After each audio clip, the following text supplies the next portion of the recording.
Hey everyone! Welcome to The Young and the Restless. I'm Jane, and I'm so excited to have you here. If you love Young and the Restless, then you're in the right place. Make sure to hit that subscribe button and turn on notifications so you never miss a video. Alright, let's dive right in. As rumors circulate over Kane Ashby's covert chancellor motivation, Victor Newman will demand the release of Nick and Sharon Newman, according to The Young and the Restless recap on Tuesday, July 22nd. Jack Abbott and Diane Jenkins Abbott will be shocked to see Sharon and Nick being held against their will in Tuesday's YNR episode. Carter will ensure that Nick and Sharon are imprisoned in what looks to be a storage attic in the meanwhile. Nick will try to calm Sharon down by sharing a family story from London, but Sharon will eventually have a panic attack since it will remind her of being confined to the facility. Audra Charles will run meet Victor on the train and pretend that everything is fine with Kyle Abbott. Audra has till tonight to fulfill her half of the agreement, Victor warns. Michael Baldwin will then have a private conversation with Victor in the hopes that they may resolve their differences.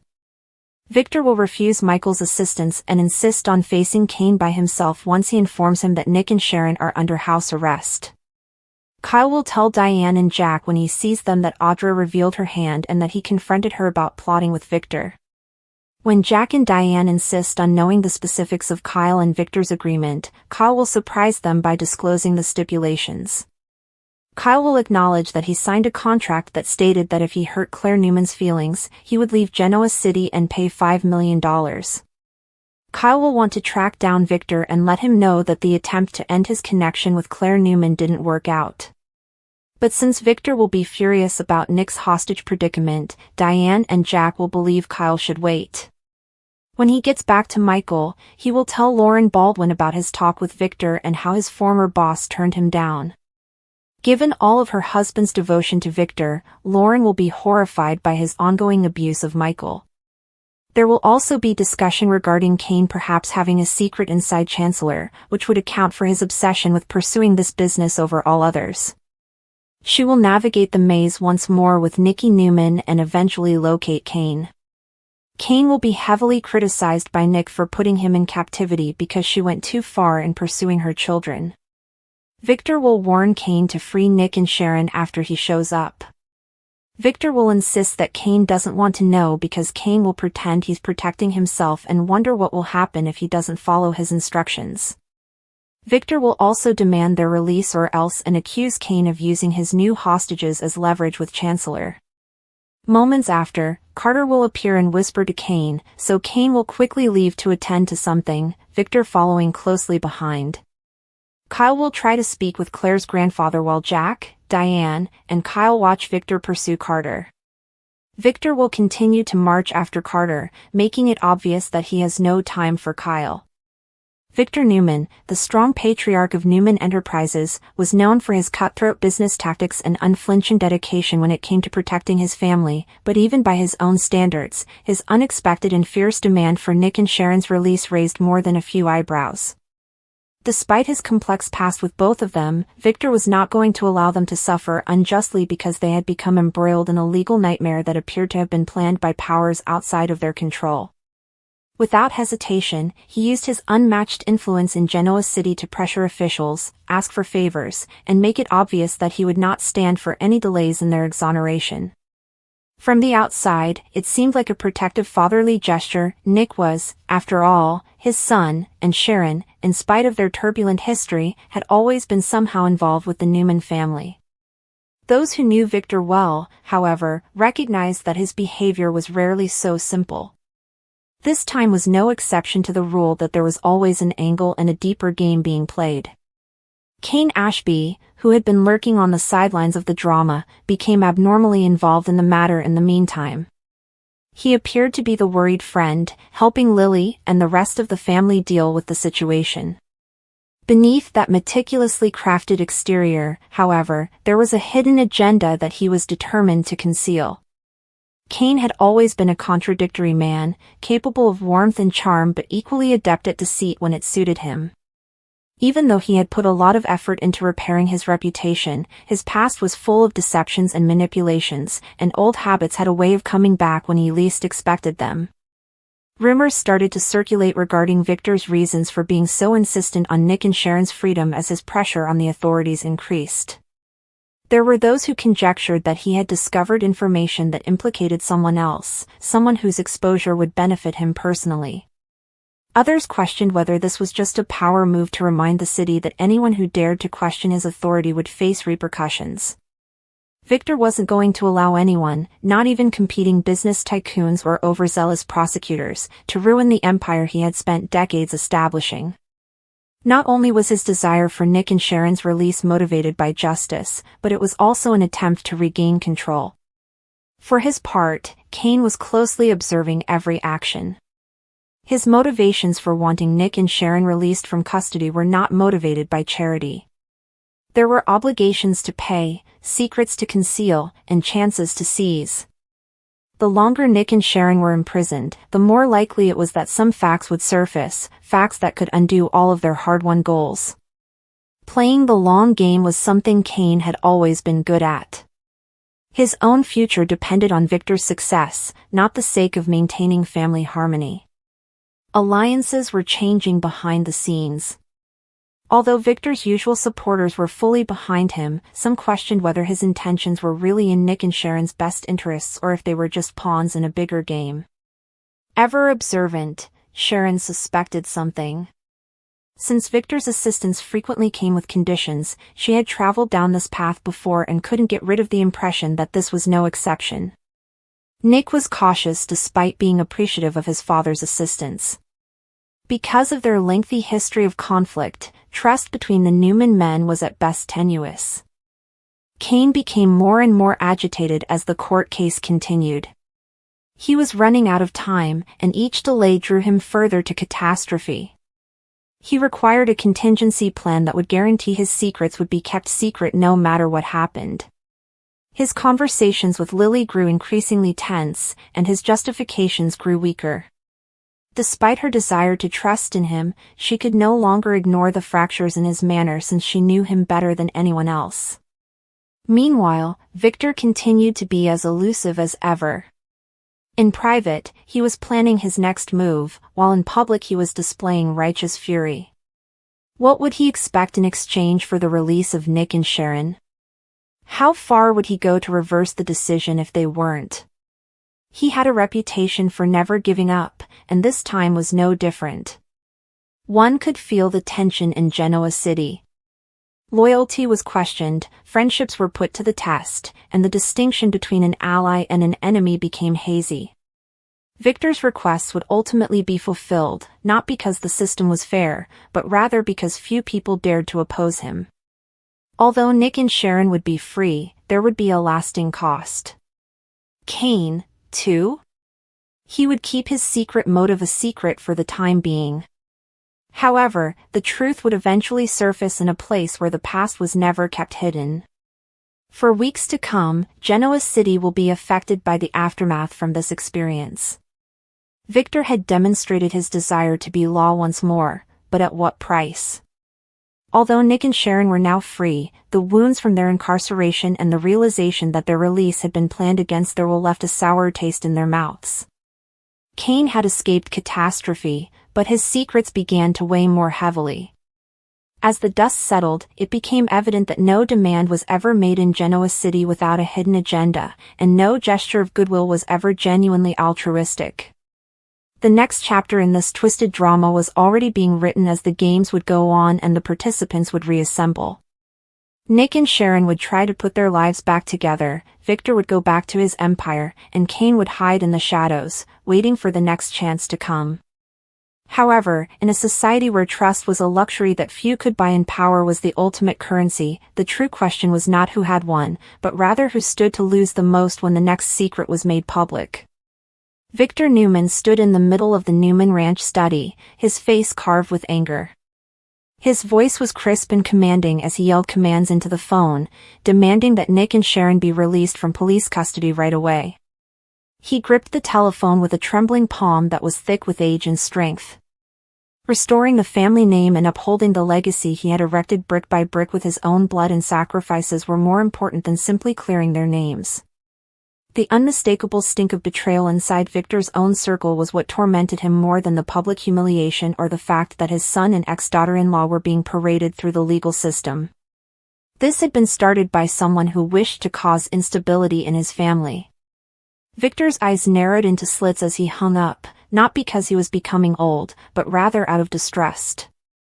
Sitting in the rear of the Grand Phoenix Lounge across town, Kane Ashby swirled a drink that he hadn't touched in more than an hour.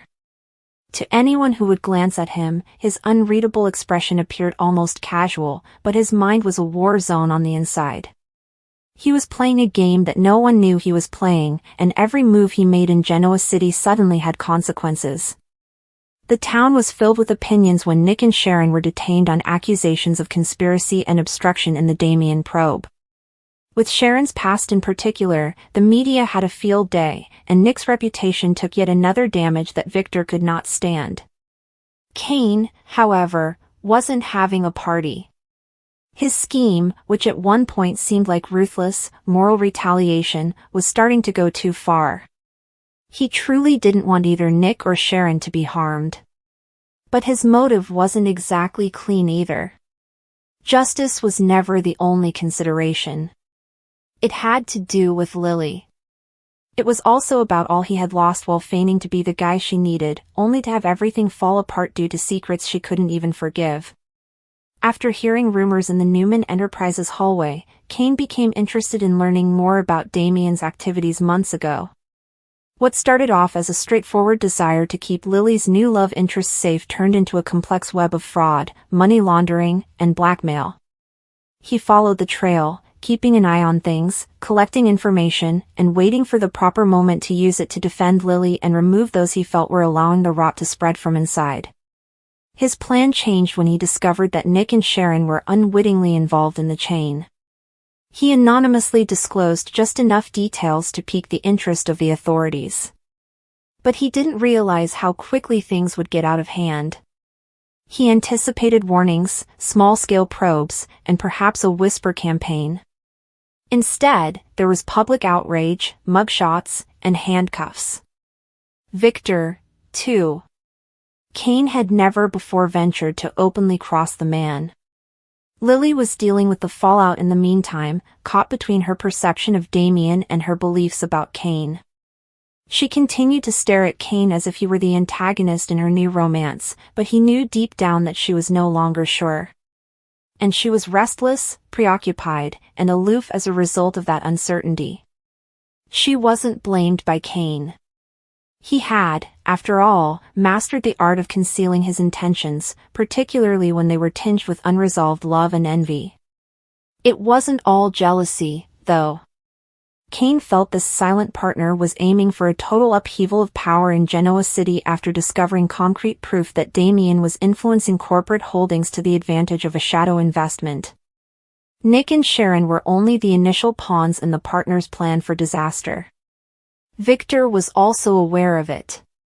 His demand was therefore strategic rather than merely paternal. He needed Sharon and Nick back in the fold, not as scapegoats or in jail.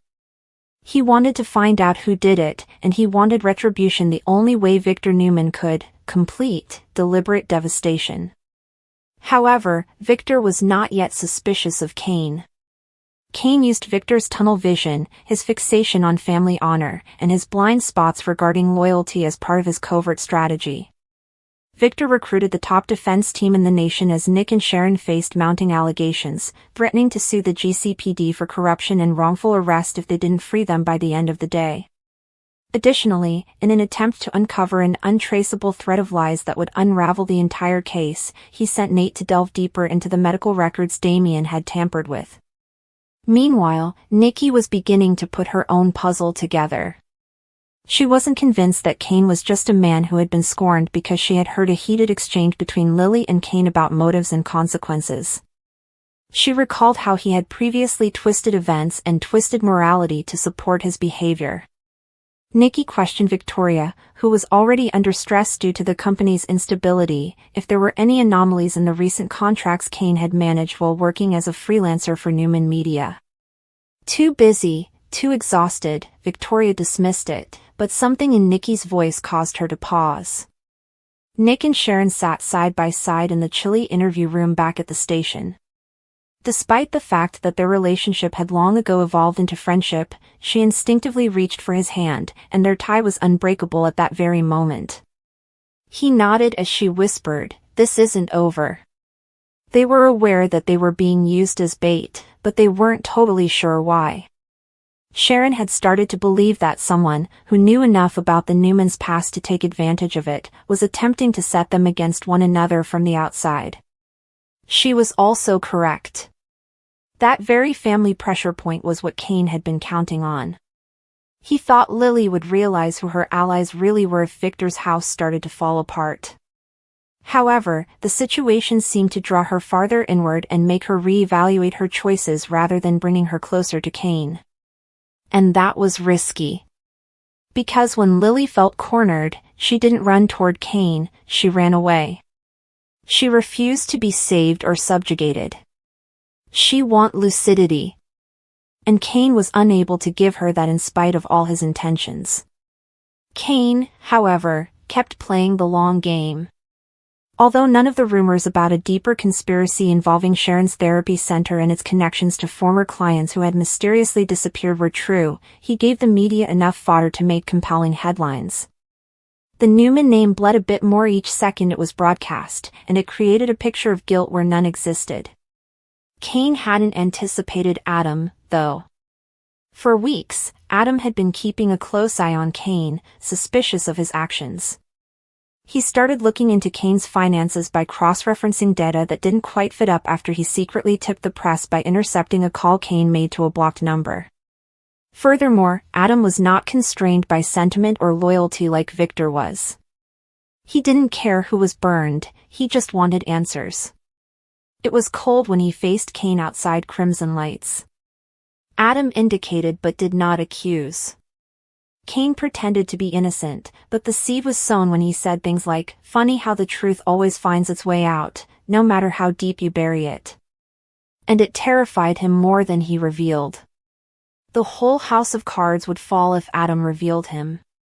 Victor would respond in ways that were unforgivable. Even if he attempted to shield her, Lily would never forgive him. Worst of all, Kane was no longer certain whether he was acting out of love or retaliation, or if he had already crossed that boundary and was now merely attempting to defend the harm he had caused. The respite was brief when Victor's legal team threatened to pull federal strings, leading to Nick and Sharon's release later that evening. Despite being exonerated of all charges, they were still on trial in the court of public opinion. Like a father welcoming back a fallen soldier, Victor welcomed Nick, but Sharon understood the wider picture. She whispered to Victor, "Whoever did this wasn't attempting to ruin us. They were attempting to divert your attention." Victor was more affected than she realized. For it implied that someone was playing a longer game than he himself could have imagined. Kane came to the same realization as he stood by himself in the darkness, watching them exit the station. He was no longer totally in control of what he had started. What started off as a covert plan to restore Lily's confidence and reveal Damien had turned into a full-fledged conflict between powerful people. What's the worst?